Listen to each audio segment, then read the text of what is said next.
दृढ़ते विश्वास सतकोरी होता। सतकोरी है कि सातकोरी होगा? सातकोरी होता। सातकोरी होता उड़िया के एक प्रमुख कथाकार हैं। इनका जन्म 29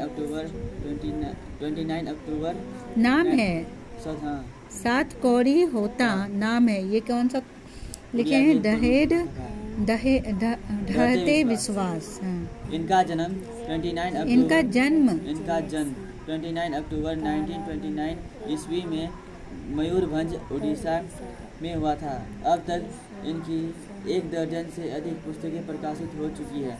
होता जी भुवनेश्वर में भारतीय रेल यातायात सेवा के अंतर्गत रेल समन्वय आयुक्त व उड़िया सरकार के वाणिज्य एवं यातायात विभाग के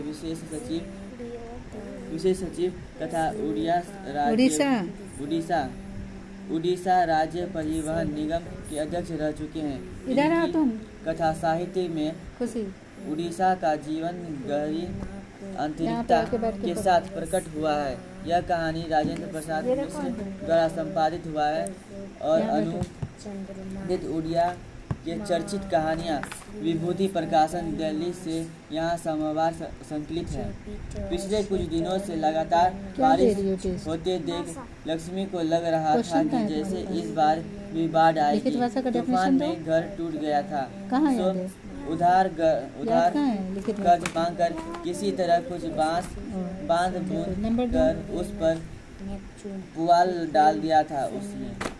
लक्ष्मण कोलकाता में नौकरी करके पत्नी को जो कुछ भेजता है उससे गुजारा ना होने के वजह से तहसीलदार साहब के घर का छीट-फूट काम करके लक्ष्मी जो कुछ पाती है उसी से अपने कमी पूरी कर लिया करती है। लगता है अब समय को लोगों का सुख चैन सहन नहीं हो पा रहा है, वरना तूफान के तुरंत बाद सूखा ना पड़ता। 1 बीघा खेत छोड़ गया है पूर्वज। 1 टुकड़े जमीन भी है। हल किराए पर लेकर उस बीघे भर में खेती करवाई थी लक्ष्मी ने। अंगूर जल गए और कहीं कहीं पर धान के हरे भरे सभी कोमल पौधे धूप में भूनकर सवा ही गए। फिर भी हार ना मानकर बारिश होने पर रोपने करने का इंतजार कर रहे थे किसान। गहरे खेतों में जराई समाप्त करके नदी के बांध पर बैठे गर्दिश के दिन भूलने की कोशिश करते वक्त यह अनावरण बारिश शुरू हो गई। भादों के शुरू से बरस रही है। पूरा महीना खत्म होने को आया है पर बारिश थम नहीं रही है। एक पक्ष में अधिक हो गया है। सूर्य देवता के दर्शन तक नहीं हुए हैं। लगातार बारिश होने के कारण बाढ़ आने की चिंता से अब रात को नींद नहीं आती थी लक्ष्मी को। देवी नदी के बांध के नीचे लक्ष्मी का घर था। बांध में पिछले बार जब नदी ने धाप साधा तो उस समय वह नई आई थी ससुराल। जिस दिन बांध टूट गया चारों ओर बाढ़ के पानी के साथ मनुष्य का हाहाकार मिलकर एकाकार हो गया था। इसके बाद सब कुछ खत्म हो गया। तुरई के फूल की तरह खिलाकर हंसते लोग सहसा मुरझा गए। मनुष्य की आवाज़, उसके शब्द, आनंद, कोलाहल सब रेत में दफन गए। वे दिन अभी तक नहीं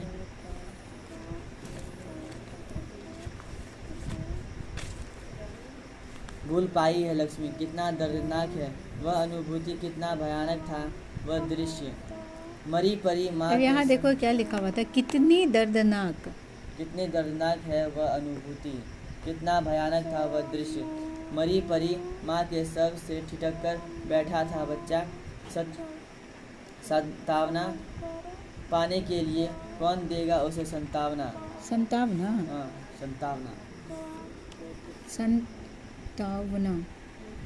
इससे सांत्वना पढ़ते हैं उसे। सांत्वना सांत्वना सांत्वना सांत्वना। दिलासा दिलाना।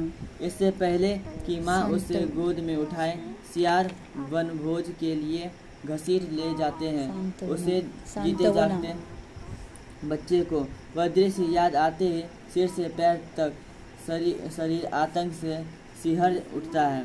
यही दोबारा दलाई बांध टूट जाए तो उन्हें कौन बचाएगा? बच्चे विपत्ति का सामना कैसे कर पाएंगे? विपत्ति अकेले न आकर सगे साथियों के साथ आती है।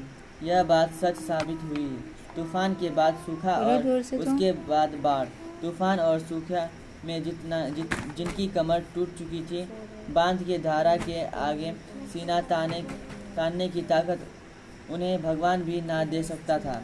हालांकि बाढ़ में पुआल के छप्पर को अपने बचाने का सहारा बनाकर बहते व्याकुल भाषा और व्याकरण का टेस्ट मनुष्य को भगवान भी स्वर्ग से झुककर देखेंगे, पर कोई कुछ ना कर सकता। मानो यह सब विधि का विधान हो, पर्व के पूर्व निर्धारण सा।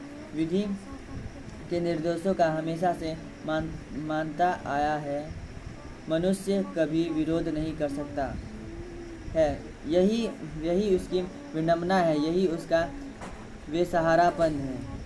लक्ष्मी आसमान का रुख देखकर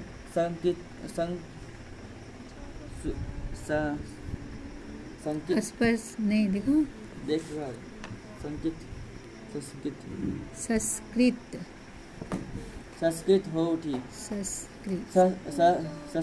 हो उठी। उस बार भी इसी तरह भयावह था आसमान का रूप। पड़ोस का पढ़ाकू लड़का गुणनीति अभी कटक से लौटा है।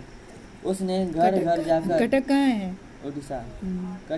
घर जाकर कह दिया है कि महानदी का ऊपरी और निचला छोर दोनों पानी में डूब चुके हैं। बारिश थम कर सांस ही नहीं लेती। नदी नालों का पानी बढ़ता ही जा रहा है। ना जाने किस पल बाढ़ आ जाए, कुछ कहा नहीं जा सकता है। महानदी के ऊपरी छोर में संबलपुर का हीराकुंड बांध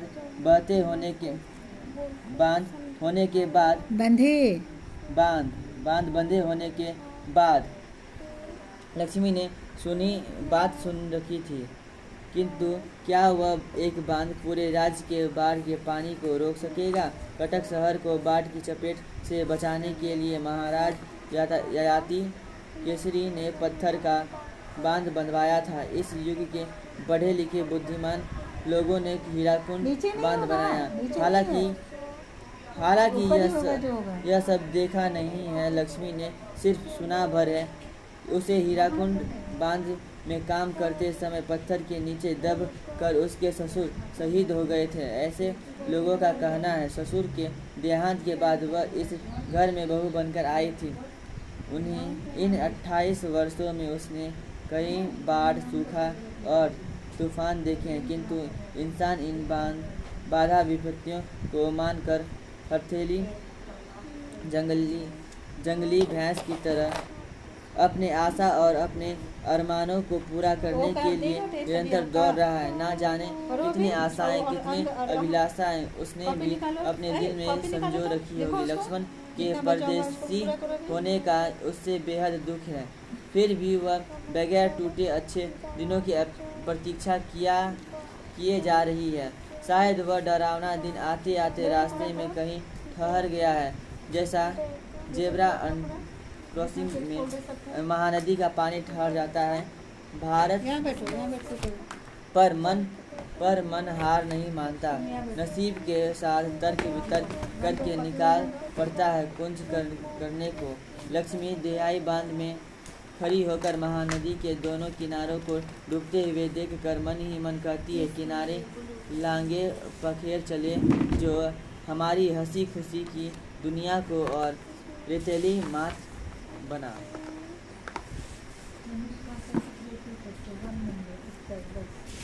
गांव के लड़कों को इकट्ठा करके गुणनीति ने स्वेच्छा सेवक दल का गठन किया। लड़कों का साथ देने के लिए बूढ़े भी कमर कसकर निकल पड़े। यह तो किसी का एक काम नहीं है, पूरे गांव में फैल गए। यह बाढ़ आ रही है। हीराकुंड में पानी छोड़ दिया गया है। बांध टूटने की आशंका से लोगों की सहनशक्ति एवं मन के तंब को परखने के लिए नदी के वक्ष को व्यापक करते हुए बारिश का पानी बढ़ता ही जा रहा है। बारी बारी से गांवों के लड़के दिहाई बांध की निगरानी कर रहे हैं। बूढ़े उपदेश दे रहे हैं। कमज़ोर स्थानों पर मिट्टी डाली जा रही है। पत्थर ढोले जा रहे हैं। बांधों को और भी मजबूत करने के लिए रेत की बोरियां इकट्ठी की जा रही है। काम में लाने के लिए बांधों की निगरानी के लिए लक्ष्मी ने अपने बड़े बेटे को भेज दिया है।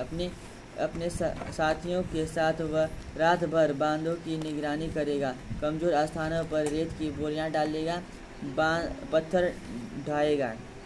लड़का बाप की तरह कर्मठ है। गठा हुआ शरीर काम करने पर झपट पड़ता है, शेर की तरह। घर में 2 लड़कियां और साल भर के लड़के को लेकर अकेले ही लक्ष्मी, उसे नींद नहीं आती। नदी की आवाज़ और बारिश की रिमझिमाहट को कान डराकर सुनती थी। वह नदी किनारे गुणनीति से उसने पूछा था, हिम्मत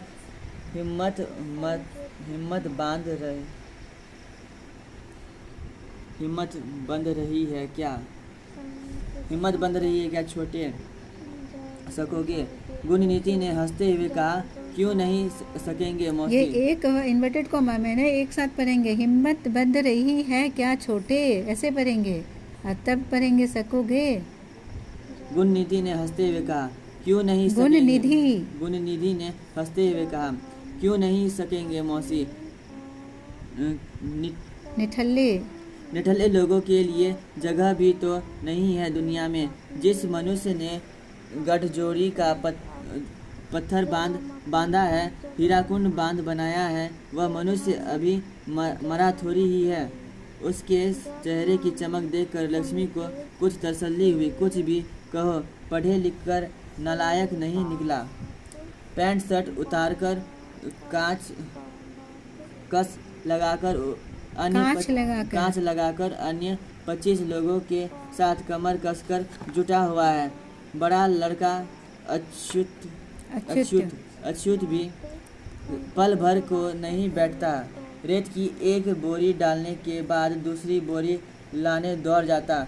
खतरे से जूझने के लिए सभी लोग इकट्ठा हुए हैं।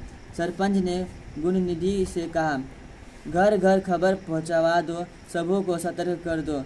बाढ़ का पानी बढ़ता ही जा रहा है, कल शाम तक यहाँ पहुँच जाएगा। दूसरे दिन सुबह अरसाम बालीगुदा एक मुंह से दूसरे मुंह को होते हुए यह बात हवा की तरह चारों ओर फैल गई। किसी को प्रचार नहीं करना पड़ा, बुलावा नहीं देना पड़ा। गांव के एक युवक बाढ़ के पानी का मुकाबला करने के लिए निकल पड़े। आशंका से सिहर उठे वृद्ध, महिला और अक्षम तथा कमजोर लोग। बाढ़ पहली बार नहीं आ रही है, पहले भी कई बार आई है, आगे भी आएगी, लेकिन एक बार जमाने तक याद है। लोगों के कमर तोड़ डालने की वजह से यह बाढ़ सन 55 में तिलाई बांध तोड़ने वाली बाढ़ से भी बड़ी होगी। यह छोटी कोई नहीं कह सकता। नदी के बांध से उतरने वक्त लक्ष्मी ने कहा, जुटे रहो बच्चों, पानी में रहकर मगरमच्छ से बैर रखना तो मुश्किल है। बाढ़ अपने रास्ते जाए, तुम अपने रास्ते काम में जुटे रहो।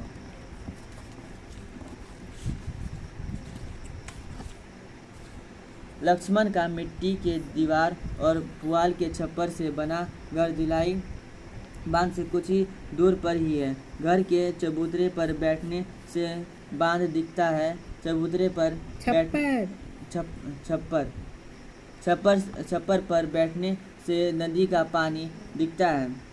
इस गांव के इतिहास के साथ नदी का इतिहास लिखा है। दलाई बांध की मिट्टी में कई लोगों का परिश्रम दलई बांध की मिट्टी में कई लोगों का परिश्रम, पसीना और खून मिला है। नदी के बार विकराल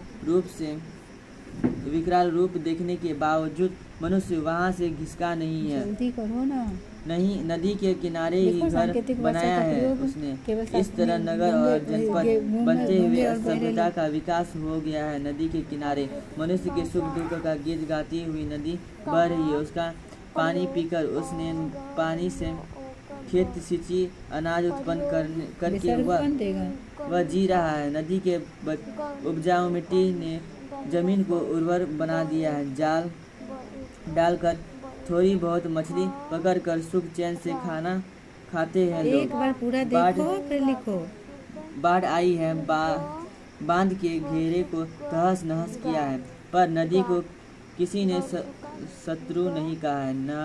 ना ही कोई उसका किनारा छोड़कर भागा है, बल्कि उसे की ओर देखकर मन ही मन कहती है, शरारती नटखट बच्चे की तरह लोगों को परेशान कर रही है। खुद ब खुद मान जाएगी और अपने रास्ते चले जाएगी। हमारी नदी हमारा ही गीत गाती है, मुहाने की ओर बह जाएगी। नाव को पतवार से खेते हुए मांझी भंजा संगीत गाएंगे। क्यों करना? लक्ष्मी के दिल में बेशुमार आशंकाएं उठती है।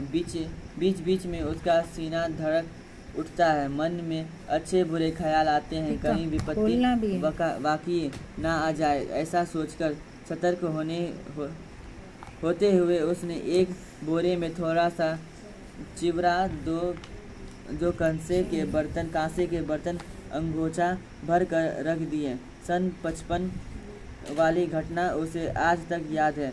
उस समय सास ससुर और पत्नी के साथ ऊंचे स्थान पर चढ़ गए थे। वो तब भी गई थी वह अच्छे से पढ़े हो। वह भी एक बोरे में थोड़ा सा कहाँ है वो भी? तब भी एक बोरे में छोटा सा चिवड़ा। छोटा? तब भी एक बोरे में थोड़ा सा चिवड़ा, कुछ कपड़े और 2-4 बर्तन रख लिए थे उन्होंने। मन रह कर चौंक उठता था। लक्ष्मण होता तो कुछ सहारा होता, साहस बनता। क्या बच्चों को लेकर वह इतने बड़े संकट का मुकाबला कर सकेगी? बड़ा लड़का अच्युत सारी रात नदी के बांध पर रहेगा, कहीं बाढ़ का पानी बांध ना तोड़ दे, इसलिए रतजगा होगा। बांध के किनारे रतजगे की व्यवस्था की गई है। रात को मूसलाधार बारिश हो रही थी, फिर भी लड़कों ने अपना मोर्चा नहीं छोड़ा, वहीं डटे रहे।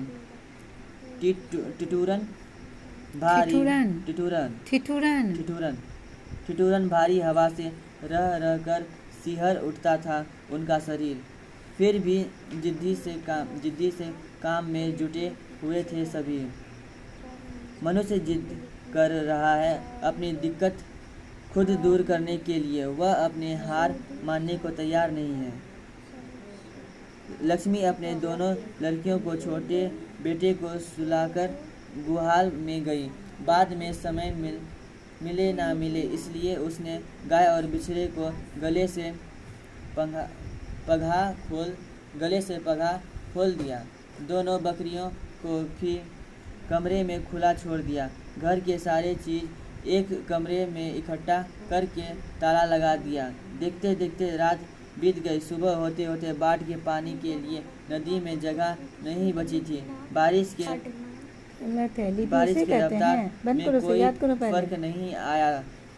उसने नदी के बांध की ओर देखा। बांध पर भी लोग काम कर रहे थे। गुणनिधि, अच्युत, शंकर, मकरा, चंद्रा, सभी हो करके शुरू से पढ़ो, फिर से देना टेस्ट। आसपास के लोगों को सतर्क कर रहे थे। दिन के उजाले में सिर्फ पृथ्वी की गर्मी ही नहीं बढ़ती, आदमी भी चुस्त हो जाता है और तेजी से काम करने लगता है। हठात हठात हठात जरा नीचे की ओर झार तार के पेड़ के पास पानी की तेज धार किनारे से आ टकराई। टकराते ही पानी बांध के दूसरी ओर लग गई। 10 वर्षीय गोलमटोल बच्चे की तरह। सूर्य देवता दिखलाई नहीं दे रहे थे। फिर भी लक्ष्मी ने अंदाजा लगाया कि समय बाहर से कम नहीं है। गुणनिधि गला फाड़ कर चिल्लाने लगा, रेत की बोरी तार के पेड़ के पास नदी में घुसी चली आ रही है। गांव के छोटे बड़े जो भी लोग वहां इकट्ठे थे रेत की बोरी और पत्थर को ढो ढाकर लाने लगे। गुणनिधि ने दो लड़कों को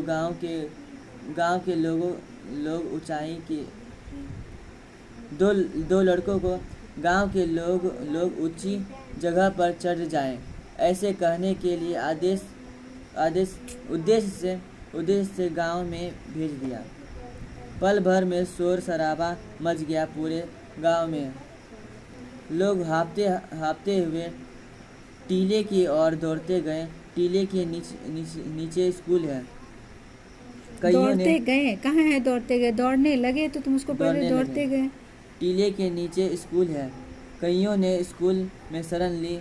चारों कमरों में कहाँ है? चार तो फिर गलत क्यों प्रोनाउंस कर रहे हो? 4 कमरों में 200 के करीब लोग खचाखच भर गए। बाकी लोग टीले पर चढ़ गए।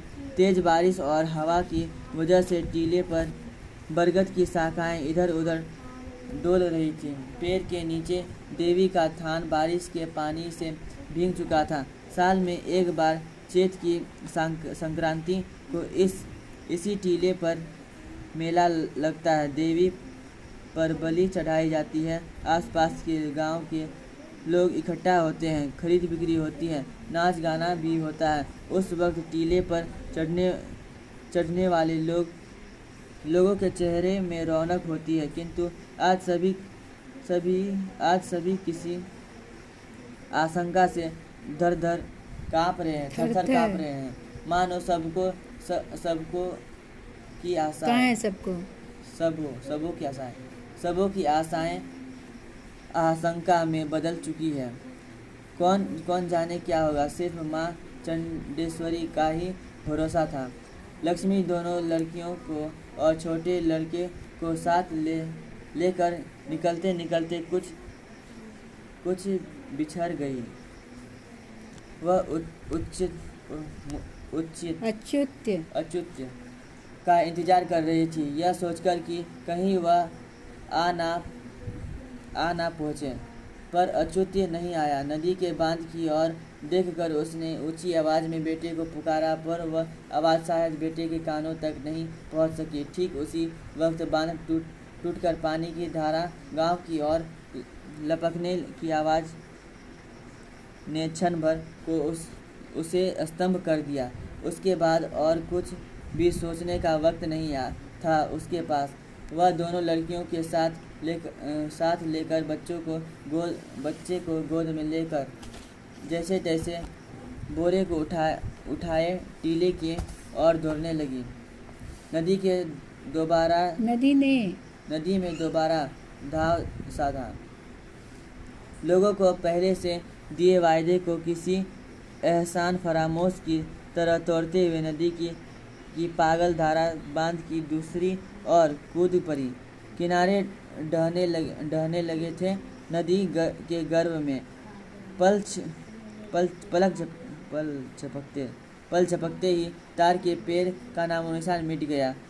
पीछे मुड़कर देखने को वक्त न रहने पर भी थोड़ी दूर दौड़ने के बाद लक्ष्मी पीछे घूमकर देखने लगी, मानो अच्युत की आवाज़ कहीं दूर से उसके कानों में सुनाई दी हो, माँ आओ आओ।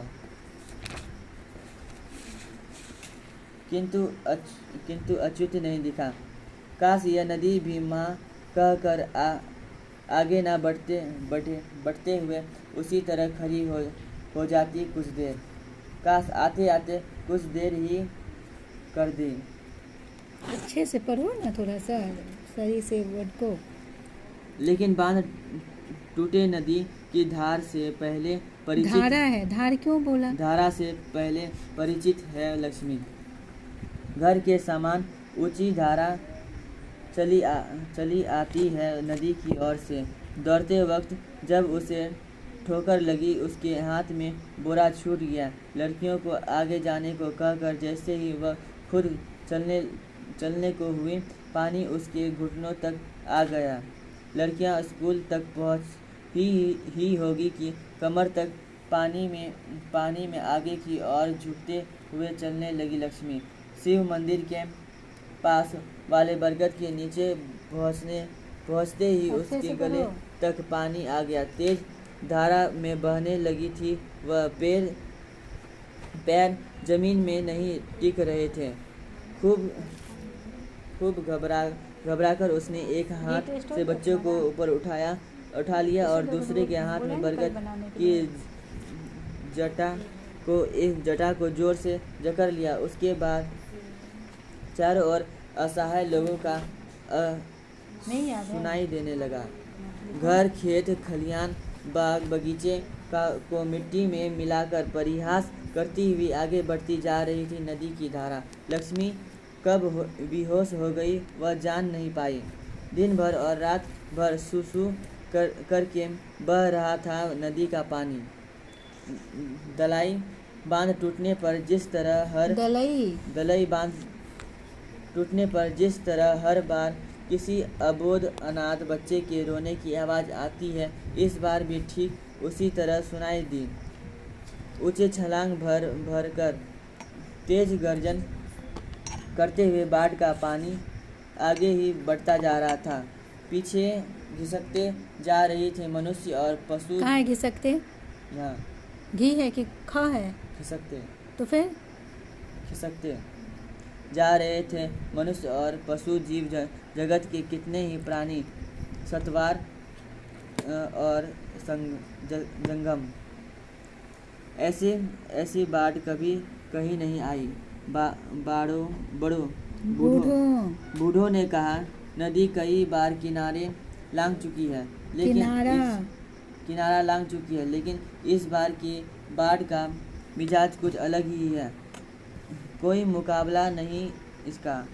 पूरे दिन खत्म होने के बाद पुनः सुबह होने तक बाढ़ का पानी अरसमा पहुंच चुका था।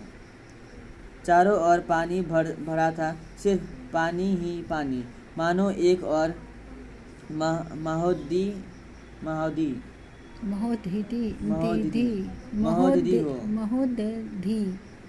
हो। टीले पर चढ़े हुए लोग व्याकुल होकर अपने अपने लोगों को ढूंढ रहे थे। जो लोग ऊपर नहीं चढ़ पाए, क्या वे अभी तक जिंदा होंगे? बाप बेटे को ढूंढ रहा है, पत्नी पति को, माँ बेटी को, भाई बहन को। किंतु इतनी सी जगह पर दो गांवों के लोग इस कदर एक दूसरे से सटे खड़े थे कि सरसों तक डालने को जगह नहीं थी। पहला दूसरे को कुछ बोलने से पहले ही दूसरा बोल उठता था, भैया जरा देखना, मेरा छोटा लड़का केशव उस ओर है क्या? एक कदम चलने तक की गुंजाइश नहीं थी, फिर भी तलाश जारी थी मन और हृदय में। टीले के नीचे स्थित स्कूल पानी में डूब चुका था। स्कूल की छत पर जिन्होंने आश्रय लिया था, उनका घुटना तक पानी था। सौभाग्य से उस जगह बहाव तेज नहीं था, वरन सब के सब तिनकों की तरह बह जाते नदी की धारा में। जो लोग कमरों में थे, वे क्या कर रहे होंगे, यह जानने का कोई उपाय नहीं था। संभवतः वे लोग टीले पर चढ़ आए होंगे, या फिर एक दूसरे का हाथ दूसरे धाम को चले गए होंगे। लक्ष्मी को होश आया, सूर्य देवता सिर पर आ चुके थे। हठात हठात जब उसने बेटे का मुंह स्तन से नहीं लगाया हुआ अनुभव किया, उसने चारों ओर निगाह दौड़ाई, परंतु उसका छोटा बेटा कहीं नहीं दिखा। वह जोर जोर से गुहार मार मार कर व्याकुल हो खूब रोई, लेकिन उसका रोना सुनने के लिए वहां आसपास कोई चिड़िया तक नहीं थी। पेड़ के दो शाखाओं के बीच किसी की काली गाय टिकी थी। जान न रहने के बावजूद वजह से उसका सारा शरीर फूला हुआ था। थोड़ी ही दूर पर नदी की धारा में किसी व्यक्ति का शव बह रहा था। उसी के ठीक आसपास एक दूसरे व्यक्ति का, मानो आगे पीछे होकर वे लोग जा रहे हो। लक्ष्मी का सारा शरीर सकड़ चुका था, मन में शून्य था। वह ना कुछ कहना चाहती थी। कहाँ है सकड़ चुका था? यहाँ क्या लिखा हुआ है? सक्र कहाँ है सब? जकड़ चुका था, शरीर जकड़ चुका था, मन भी शून्य था। वह ना कुछ कहना चाहती थी, ना देखना और ना सुनना। दलई बांध उसके नजरों से ओझल हो रहा था। सिर्फ बाढ़ के पानी की धारा आगे की ओर बढ़ती चली जा रही थी। उसी धारा की आवाज के साथ साथ लोगों के रोने की आवाज भी बह रही थी। अब लोगों को किसी पर भरोसा नहीं रह गया था। देवी देवताओं पर से विश्वास उठने लगा है। मानव सृष्टि की शुरुआत में लोगों को दिए हुए सारे वायदे खोखले आवाज में तब्दील हो गई हो। बार बार किसी बार बार किसी पर विश्वास करके इंसान ठगा जा चुका है। उसके साथ विश्वासघात हुआ है। लक्ष्मी के पीछे वाले शाखाओं के जोर पर ना जाने क्या आकर फंस गया है। शरीर में थोड़ी भी ताकत नहीं बची है, मन में शक्ति नहीं है। लाश की तरह एक जगह टिकी हुई है लक्ष्मी। अब सूर्य दिखलाई नहीं देता, बादल काले काले होकर फिर घिर आए हैं। लक्ष्मी की याददाश्त को कुछ ऊर्जा मिली। उसने अपने पीछे वाली शाखाओं के जोर में फंसे चीज को देखने के लिए पीछे की ओर देखा। उसके हाथों में ताकत नहीं रह गई थी। पानी की धारा में ना बहकर पेड़ की शाखा प्रशाखा के जोर में हैरत अंगेज रूप में फंसे बच्चे को लक्ष्मी उठा लाई। बच्चे की दोनों आंखें मूंदी थी, सारा शरीर फूल गया था, सीने में धड़कन नहीं थी। वह उसका छोटा बेटा था, फिर भी उसने उसे अपने सीने से सटाकर अपना स्तन उसके मुंह के पास लाकर जोरों से अपने सीने में भींच लिया।